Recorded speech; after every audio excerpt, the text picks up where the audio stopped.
We often view the world through the prism of ideology, religion, or economics. Yet, beneath the shifting currents of human ambition lies a static, unforgiving reality: the physical Earth. Despite our digital bridges and supersonic travel, the mountains remain unmovable. The deserts stay parched, and the rivers continue their ancient courses. These features do not merely suggest the path of civilization, they dictate it. Prisoners of Geography argues that the choices of world leaders are rarely as free as they appear. Every grand strategy and every border conflict is a response to the physical landscape. Whether it is Russia's lack of warm water ports or the natural fortress of the Himalayas, geography remains the silent architect of history. Drawing on decades of experience as a foreign correspondent reporting from the front lines of global shifts, Tim Marshall examines the invisible walls that define our world. He reveals how the soil beneath our feet shapes the destiny of nations. Humanity remains, as it has always been, a subject of the terrain. The story of our future begins with the ancient, unyielding lines of the map.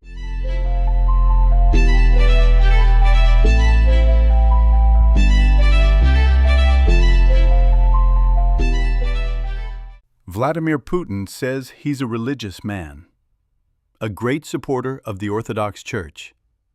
If that's true, he might go to bed each night, say his prayers, and ask, "Why didn't you put some mountains in Ukraine?" If God had built mountains there, the vast flatland of the North European plain wouldn't be such an inviting path for invaders. But the land is flat. It's a highway that has brought Napoleon, the Kaiser, and Hitler into the Russian heartland. Putin knows he has no choice. He must attempt to control those flatlands. The landscape imprisons him, just as it imprisons every leader of every nation, big or small. We like to think our technology has set us free. We have digital bridges and satellites that see everything. But we forget that the soil beneath our feet still dictates our destiny. The rivers, the deserts, and the seas, these are the silent architects of our wars, our politics, and our social development. Consider China and India, two massive powers with huge populations and a long disputed border. You'd expect a history of endless, bloody conflict. Yet they fought only once, briefly, in 1962. Why? Because between them stands the Himalayas. It's nearly impossible to move an army over the roof of the world. The mountains act as a deterrent that no ideology can overcome. Individual leaders and big ideas come and go, but the geography is permanent. Each new generation faces the same physical walls. In 2001, in the rugged terrain of Afghanistan, the world's most powerful military learned this again. A massive sandstorm turned the air mustard yellow. Then the rain turned the dust to mud. The satellites were blind. The jets were grounded. Everyone had to wait for geography to finish having its say. Even our modern borders are often just echoes of the Earth's features. In Kosovo, the river Ibar became a de facto border because the terrain dictated where armies could stop and where they could hide. In Syria, the fight for a single valley is often a fight for the only motorway that makes a state viable. When we draw lines on a map and ignore the mountains or the cultures the land has created, we invite disaster. Seeing the world this way can feel bleak. It suggests that nature is more powerful than man. And while air power and the internet have bent the rules, they haven't broken them. The ancient constraints of the terrain still govern the choices of the 7 billion people inhabiting this planet. To understand our current conflicts and our future struggles, we must look at the maps. We must look at the rules nature handed down. We start with the land where power is hardest to defend, a land without mountains to its west. We start with Russia.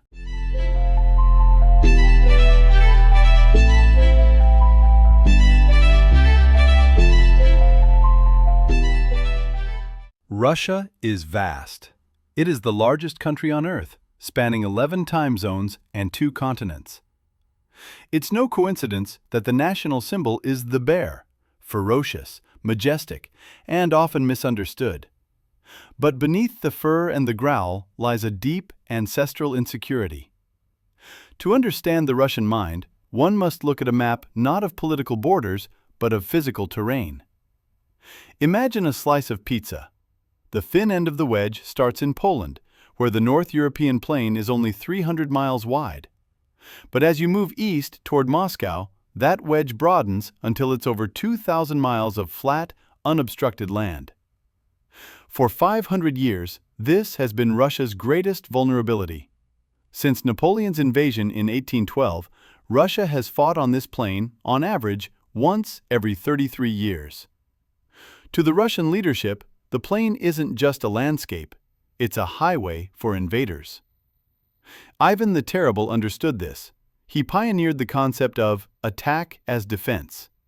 He pushed Russia's borders outward to reach natural barriers, the Ural Mountains to the east, the Caspian Sea to the south, and the Arctic to the north. These features created a buffer, giving Russia strategic depth, a massive hinterland where an invading army would eventually starve or freeze before reaching Moscow.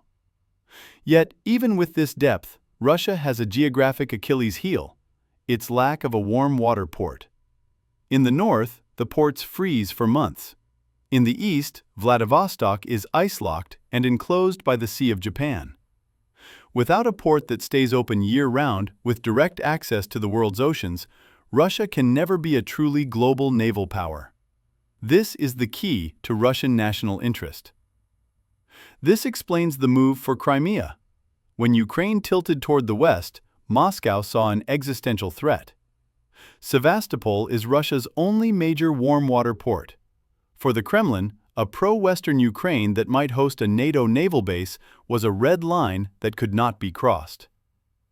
If you compress the spring all the way to its limit, it snaps back hard. Russia's influence, however, extends beyond tanks and territory. It now wields energy as a primary weapon.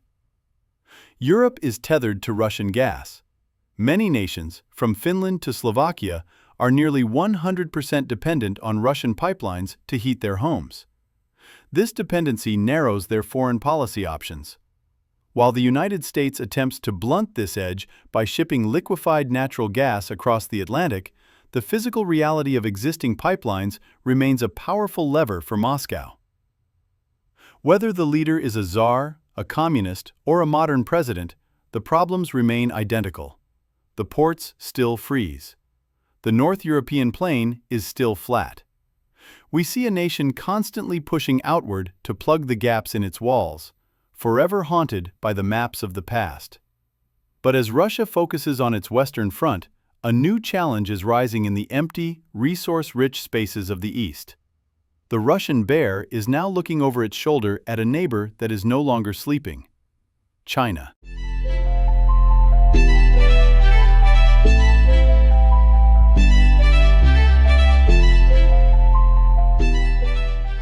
In October 2006, a U.S. naval supercarrier group was sailing through the East China Sea. It was a 1,000-foot fortress of steel, surrounded by a dozen warships and protected by a blanket of air and submarine cover. Then, without warning, a Chinese attack submarine surfaced right in the middle of them. It was within torpedo range of the carrier. The message was unmistakable: the era of the undisputed American ocean is over. For 4 millennia, China was a land power. Its civilization began on the North China Plain, a fertile basin between the Yellow and Yangtze rivers. This heartland is the agricultural and political center of gravity for nearly 1 billion people. But for most of its history, this heartland was vulnerable. To the north, nomadic warriors swept down from the grasslands. To the west, the terrain was open. To survive, China adopted the same strategy as Russia: attack as defense. They pushed their borders until they hit nature's walls. To the north, they found the Gobi Desert, a massive, inhospitable early warning system. To the west, they found the Tibetan Plateau. Many see Tibet through the lens of human rights or religion. Beijing sees it through the lens of survival. Tibet is China's water tower. It holds the sources of the Yellow, Yangtze, and Mekong rivers. If India controlled the roof of the world, it would have its hand on China's throat. By building a high-altitude railway to Lhasa, China hasn't just brought tourists and Han settlers, it's secured its water and created a buffer against its greatest regional rival. To the northwest lies Xinjiang. It's a rugged, restive region, but it's too vital to lose. It buffers the heartland, holds China's nuclear testing sites, and provides the land bridge for the new Silk Road. Between the mountains of Tibet and the deserts of Xinjiang, China has successfully built its land-based fortress. But today, its greatest threat comes from the water. China's economy now relies on the world. It's a grand bargain. The Communist Party provides wealth and the people provide stability. But that wealth depends on oil and trade moving through the sea. This is China's nightmare. Look at the coast. A chain of islands, Japan, Taiwan, the Philippines, forms a physical fence. Most of these countries are American allies. In a conflict, the U.S. Navy could simply turn off the tap at the Strait of Malacca, and China would collapse. This is why China is dredging reefs into islands. At Fiery Cross Reef, they've turned a pile of rocks into a military base with a runway. They're claiming nearly the entire South China Sea, their New Caribbean. They aren't just building a navy to protect their coast, they're building a blue water navy to project power across the Pacific and Indian Oceans.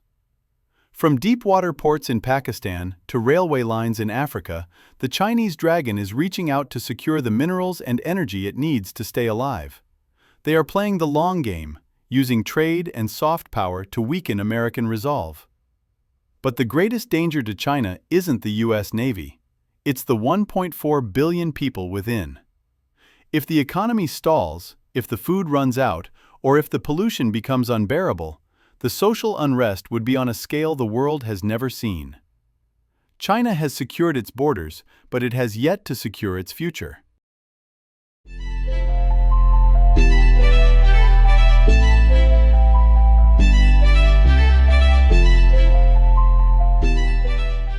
Location, location, location. If you were looking to buy a country, the first one the estate agent would show you is the United States of America. It is the winner of the geographical lottery. It has the best neighborhood, the best water features, and the best natural defenses on the planet. The heart of American power is the Mississippi River Basin. It has more miles of navigable river than the rest of the world put together. Because these rivers flow through flat land, they are natural highways for trade, making transport incredibly cheap. But the USA didn't start as a colossus. It had to build its fortress. In 1803, the U.S. simply bought its way to greatness with the Louisiana Purchase. At a stroke, it gained the heartland and the jewel in the crown, New Orleans. Then it pushed west to the Pacific and south to the Rio Grande, creating a continental nation protected by two vast oceans and two weak neighbors. By the time the dust settled in 1848, the U.S. was almost impossible to invade. Once the land was secure, the U.S. looked to the sea. From the Spanish-American War to the Great White Fleet, Washington signaled to the world, "We are coming." After World War II, as the European powers lay in ruins, the U.S. became the last man standing.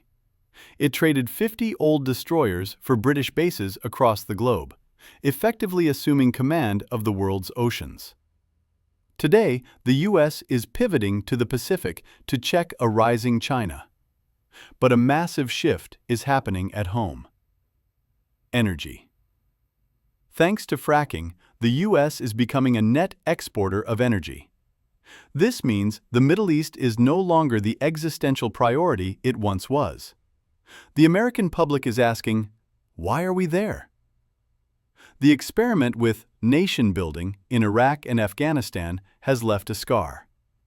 The U.S. learned the hard way that a can-fix attitude cannot always overcome deep-seated tribalism. Yet, despite those who predict a decline, the U.S. remains the preeminent power. It has the best universities, the most research spending, and a demographic profile that is the envy of Europe and Japan. As Otto von Bismarck once said, "God takes special care of drunks, children, and the United States of America." Looking at the map, it's hard to disagree.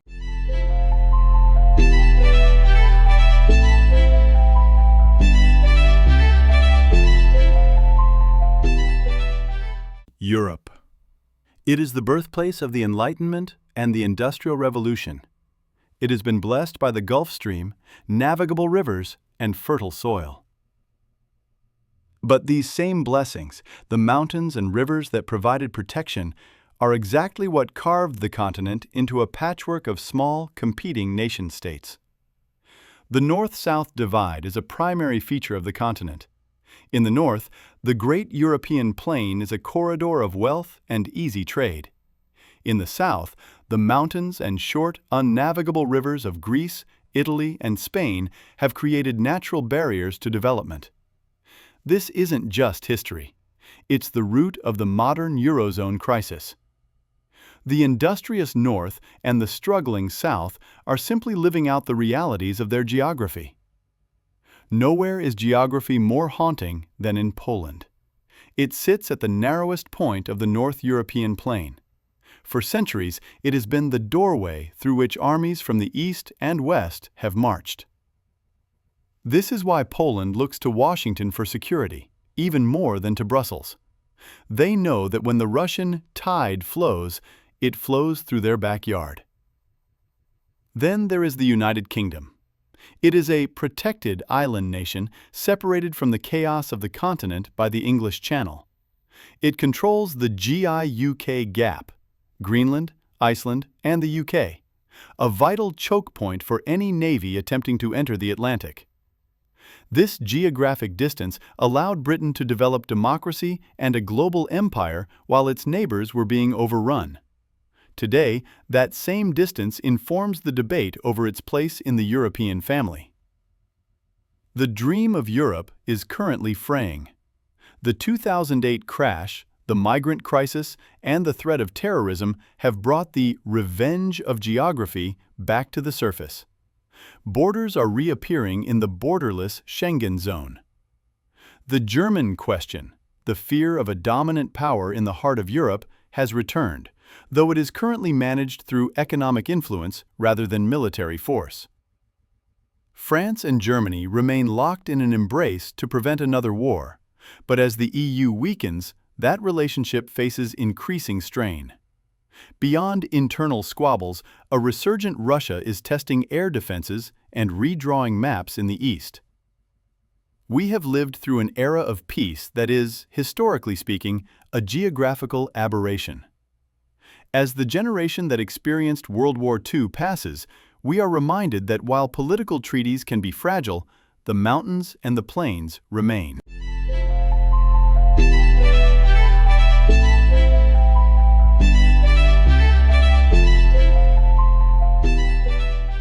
Africa, the birthplace of humanity, yet a continent often described as being last off the block. Geography explains why. While Europe was blessed with navigable rivers and natural harbors, Africa's coastline is smooth, and its mighty rivers are rubbish for trade, broken every few miles by dramatic waterfalls. We often underestimate Africa because of our maps. In reality, you could fit the USA, China, India, and most of Europe inside its borders. This vastness, combined with the barrier of the Sahara Desert, isolated sub-Saharan Africa from the technological exchanges of Eurasia for millennia. Then came the lines on the map. European colonialists drew borders that ignored ethnic realities, creating logical absurdities like the Democratic Republic of the Congo. A country the size of Western Europe with no central authority, ravaged by Africa's World War and trapped by a resource curse where its mineral wealth is plundered by outsiders while its people starve. To the northeast, a new crisis is brewing over the Nile. Egypt has always said the Nile is Egypt, but Ethiopia is now building the Grand Renaissance Dam. By controlling the headwaters, Ethiopia holds the tap to Egypt's existence. Water wars are no longer a theory here, they are a looming reality. In the West, Nigeria is the regional giant, but it is a nation divided by its own geography. The oil-rich South versus the underdeveloped, predominantly Muslim North, where Boko Haram uses the rugged Mandara Mountains as a fortress.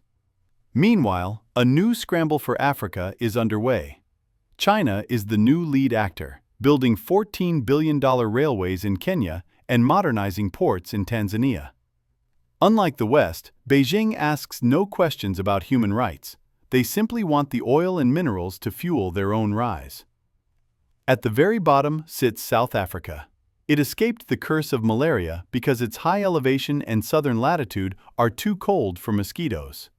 This geographic luck allowed it to become the continent's industrial powerhouse, with a transport network that ties the entire southern third of the continent together. Africa is finally racing to overcome its geography. Rivers are becoming power plants, and railways are shrinking the vast distances. It is a race against time, as the population is set to double to 2.4 billion by 2050. The rules of geography are being challenged, but the mountains and deserts remain.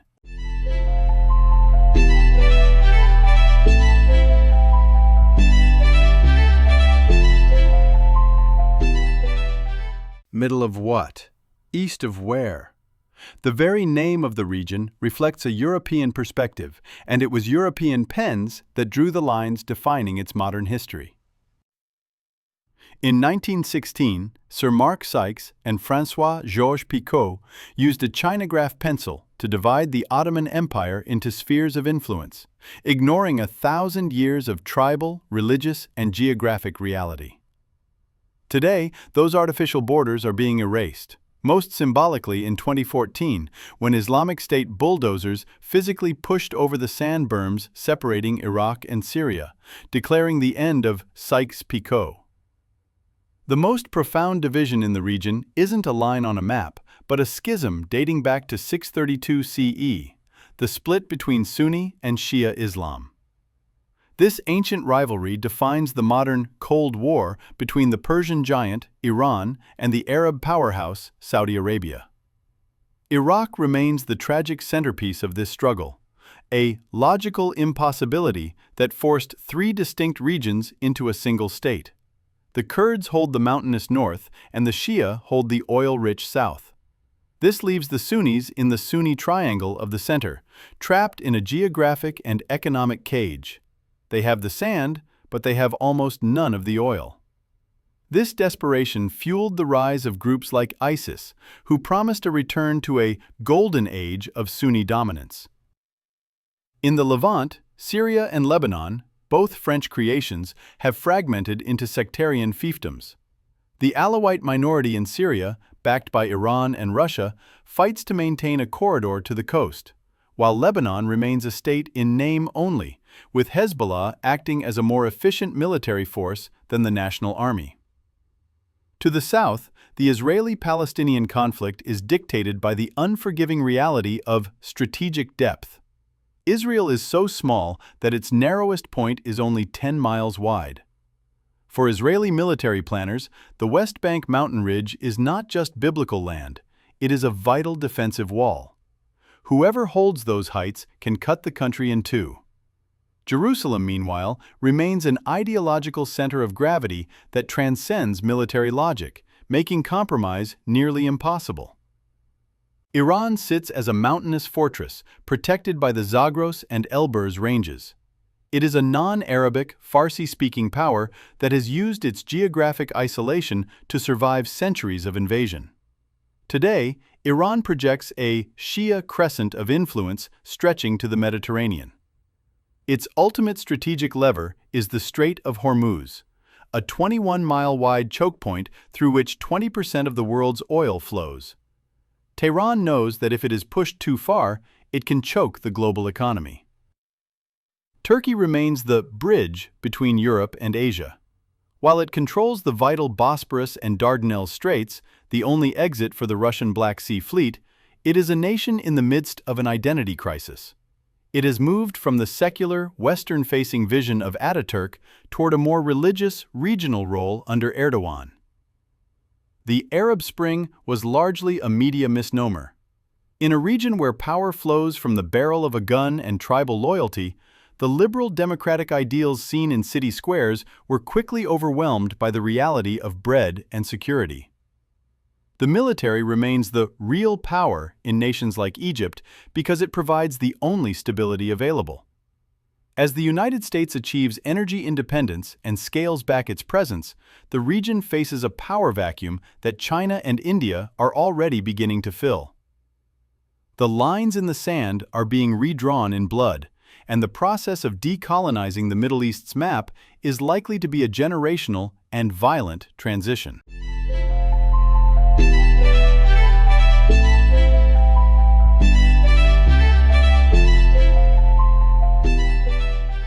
Modern India and Pakistan were born in a fire that has never truly gone out.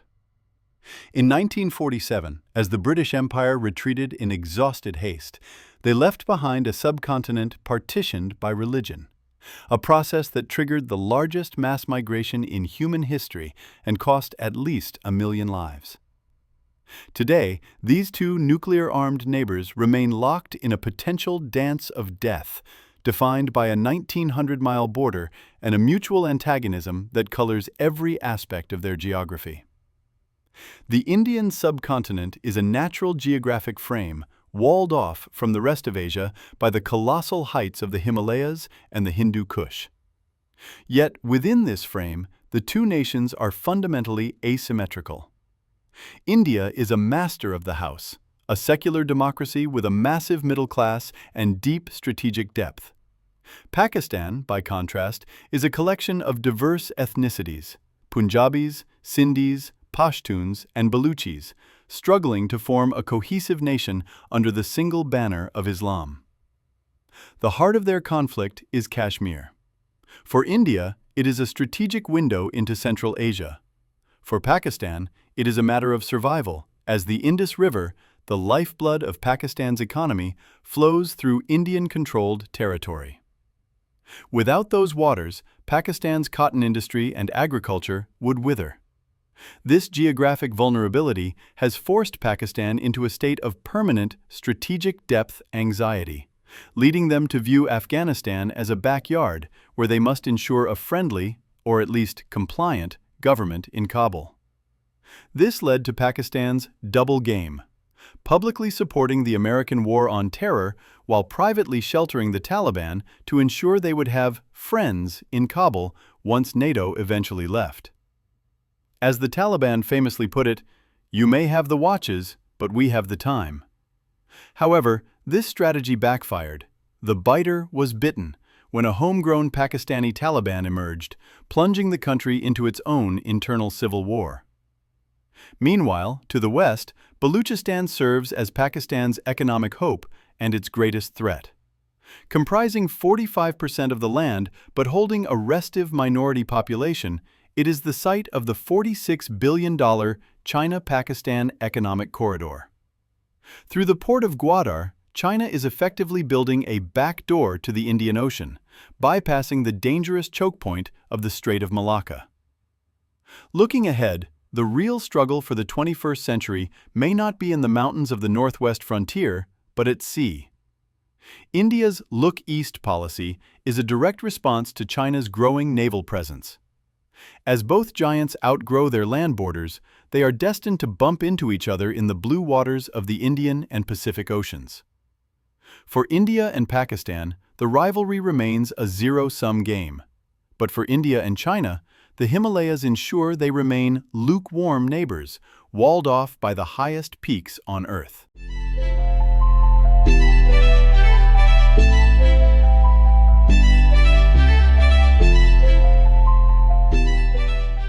How do you solve a problem like Korea?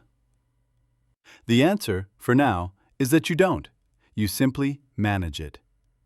The Korean Peninsula remains one of the world's most dangerous catch-22s. If the North implodes, it triggers a humanitarian catastrophe. If it explodes, it risks a nuclear exchange and the total destruction of Seoul. The current division at the 38th parallel is a haunting example of accidental geography. In 1945, two American junior officers, using nothing but a National Geographic map, chose the line as a temporary divide. No Koreans were consulted. That arbitrary line hardened into the DMZ, a hair trigger where North Korea has dug in 10,000 artillery pieces. Just 35 miles south sits Seoul. In the first hour of a conflict, the North could rain down hundreds of thousands of shells, leveling the South's economic heart before a single tank even crosses the border. While South Korea has an economy 80 times stronger than the North, it views reunification with a mixture of hope and terror. Unlike Germany, North Korea has no infrastructure or education system suited for the modern world. The cost of fixing the North would dwarf the German model, potentially crippling the South's prosperity for a generation. To the east, Japan is defined by its island fortress geography. For centuries, the 120-mile gap from the mainland protected it from invasion.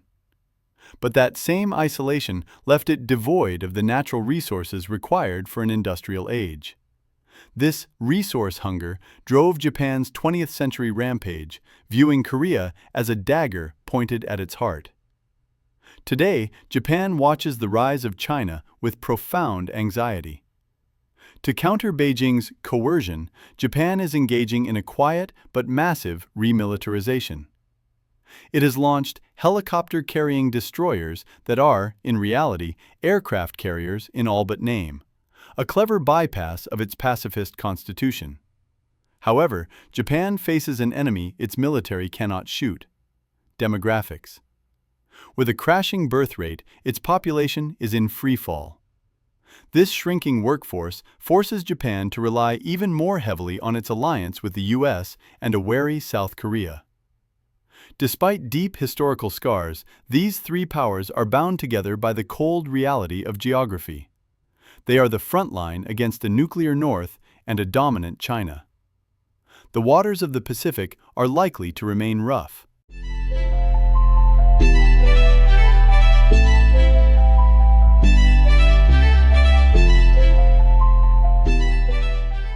Latin America is a testament to the fact that you can possess the world's most advanced knowledge and technology, but if your geography is against you, success will always be a steep climb.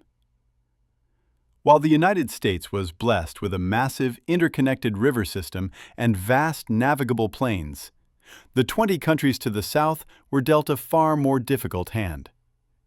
From the impenetrable Andes to the mosquito-infested jungles of the Amazon, nature has conspired to keep the region's nations isolated from the world and, more importantly, from each other. The problem began with the colonial Old World mindset. European settlers clung to the coasts, creating a hollow continent where the interior remained a mystery. Roads were built to move gold and crops from the inland to the coastal capitals, but almost no roads were built to connect those inland regions to one another. Today, this populated rim remains. In countries like Peru and Argentina, over 30% of the population is crammed into a single coastal capital, leaving the vast interior underdeveloped and poorly integrated. Mexico serves as the gateway, but it is a nation trapped by its own terrain. To its north lies 2,000 miles of harsh desert, a buffer zone that keeps it firmly in the shadow of the United States. To its south, the land rises into mountains that offer no strategic advantage to conquer. Mexico's war on drugs is a geographic tragedy. As long as the U.S. has a voracious appetite for narcotics, Mexico's overland routes will remain a paramilitary battlefield, funded by the very trade that corrupts the state's institutions. In the south, Brazil is a giant with shackled feet. Despite its massive size, it lacks a coastal plain. The Grand Escarpment, a wall of cliffs rising dramatically from the sea, makes building infrastructure to the interior a Herculean and expensive task. Brazil's ports are underdeveloped, and it lacks the navigable river systems that allow the U.S. to move goods so cheaply. However, the geopolitical landscape is shifting.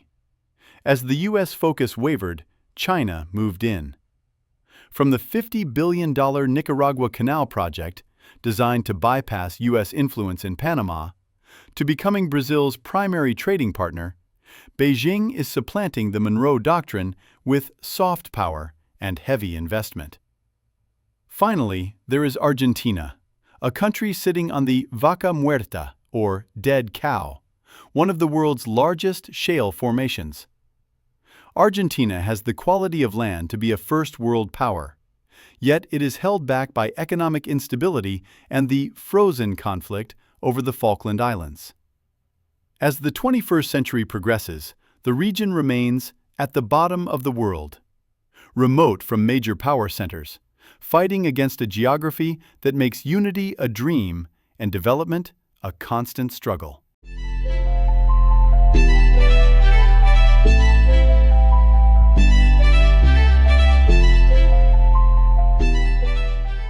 When the icemen come, they will come in force. And right now, only one nation is truly ready. Russia is the undisputed heavyweight of the High North, possessing a fleet and a strategy that the rest of the world is only beginning to fathom. While the United States remains an Arctic nation without an Arctic strategy, Moscow is treating the melting ice as its strategic reserve for the 21st century. The Great Melt is changing the world's map. As the ice recedes, the albedo effect takes over. Darker water and land absorb more heat, accelerating the warming. This isn't just an environmental crisis, it's a commercial revolution. The Northern Sea Route along Siberia and the Northwest Passage through Canada are opening up, cutting transit times from Europe to China by 40%. These new sea highways bypass the Suez and Panama canals, shifting the world's economic center of gravity toward the pole. But with opportunity comes Geopolitics. Beneath the waves lies a staggering prize: an estimated 13% of the world's undiscovered oil and 30% of its gas. The race to claim this new great game is already underway. In 2007, Russia made its ambitions clear by planting a titanium flag on the seabed of the North Pole, nearly 14,000 feet down. They've even suggested a new name for the region: the Russian Ocean. To back these claims, Russia has built an Arctic army. They are reopening Cold War bases and launching nuclear-powered icebreakers capable of smashing through 10 feet of solid ice. Compare that to the United States. Washington has just one functioning heavy icebreaker. While Russia has cities in the Arctic, the U.S. has only villages. Furthermore, because the U.S. has not ratified the Law of the Sea Treaty, it has effectively ceded rights to 200,000 square miles of undersea territory. Yet the Arctic is a tough neighborhood where the geography itself is the greatest enemy.